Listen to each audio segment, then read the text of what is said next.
one of the questions I had when I announced that we're doing this interview, someone said, what can poor people do to break the cycle of poverty?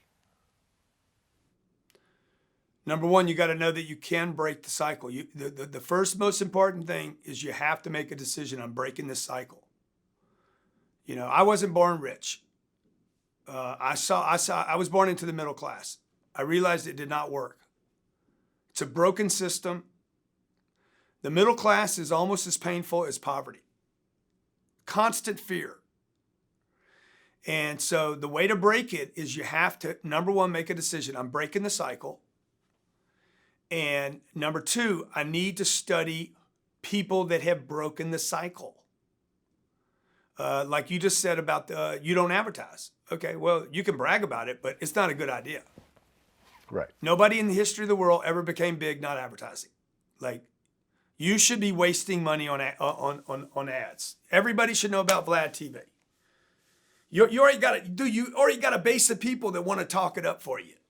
You know, you've already churned up all this hate. Like, how many years you been doing this? We're going into our 12th year. Yeah, you got 12 years of putting up with bullshit and negative comments. Like, all that is energy because now they know your name. That's all they ever remember is the name. So if you threw money at that now, the bonfire will just spread. And that's a mistake that I made, Vlad. The first 20 years I was in business. Before I started doing the Scientology, I was too scared to spend money. It was me go out, get money, keep money for self. Go out and get some more money, keep it for myself. Go out and keep it, put it in a retirement account. Plan for when I'm going to get off the cycle. I'm going to get off the treadmill. I know my deal is coming to an end soon, so I got to hoard my money. I was terrified. The more money I got, the more scared I got of money. I did not know how to use money. And then, you know, once I started removing some of my blocks, some of this, what'd you call it? Poverty thinking, scarcity. What did you call it? Well, the cycle of poverty. Yeah, the cycle of poverty. I was stuck in the cycle of poverty even though I had money. Like, I know people. I grew up around people that had millions of dollars that would steal cash in for food stamps.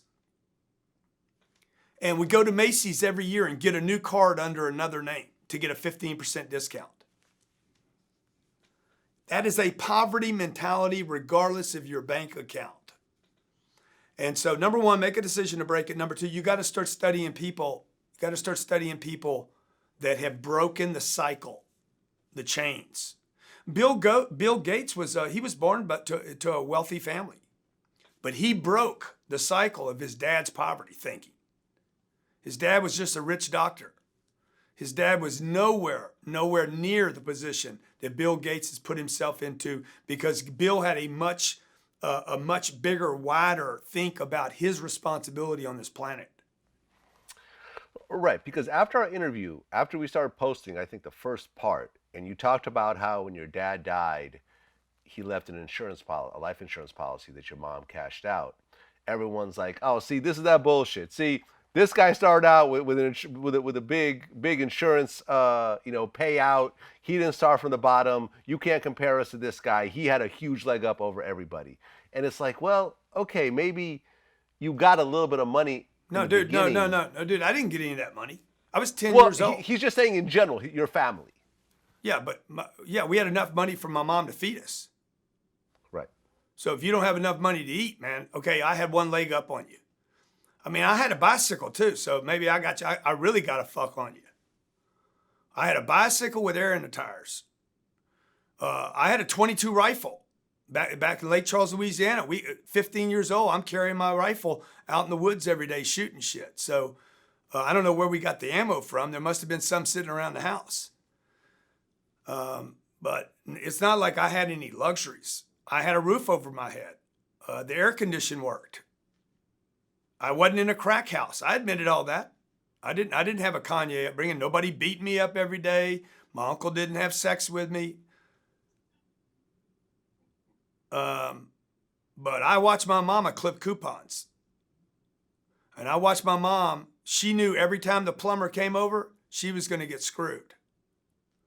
And if she went out and bought a car, that car had to be 12 years old before she would trade that car in. My first car was $500.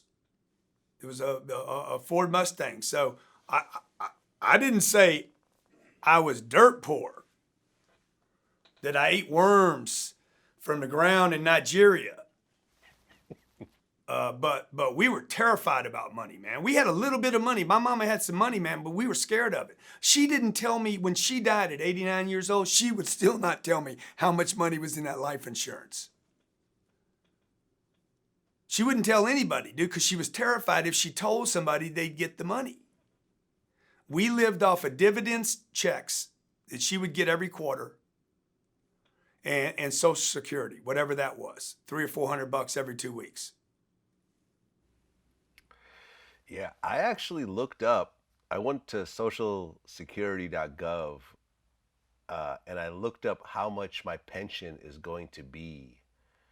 And it's like, if I cash it out at 65, I'm going to be making something like $750 a month.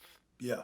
But if I wait until I'm 70, it goes up to like 1,200 or 1,100. Because I guess they're counting on me to die within those 5 years. And I'm like, yo, like I've paid millions of dollars in taxes over the course of my life. And this is what I get at my retirement, $750? Like, are you serious right now? Like, this is crazy. Yeah. Like, if you it's even there to count pay on you. that. Yeah. And when you're 80, what's $1,200 worth when you're 80? Yeah. Exactly. Exactly.